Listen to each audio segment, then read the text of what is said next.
The police have found the bodies of the 4 men from Denham Town who went missing over the weekend.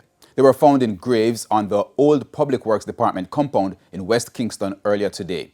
And our reporter Jamaica Maitland also tells us that the police say more searches will continue on the property come tomorrow.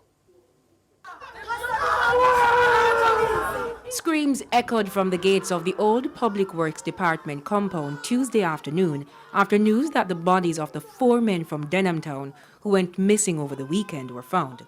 Christopher Murray, otherwise called Banga, and Junior Riley, otherwise called Up, both from Bond Street, as well as 23-year-old Jerry Campbell, otherwise called Quasi of Pink Lane, and Fernando Brown, otherwise called Chun Chun, were last seen in the community on Friday. Now, this was the closest our news team could get to the actual crime scene, where the bodies of the 4 missing men from Denham Town were found in shallow graves. And according to their families, who had to go and identify them, they were decapitated and had knife and machete wounds.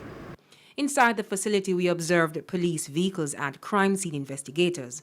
According to the police report, the men reportedly went to a business place in downtown Kingston where Murray and Campbell work to steal a generator when they were caught.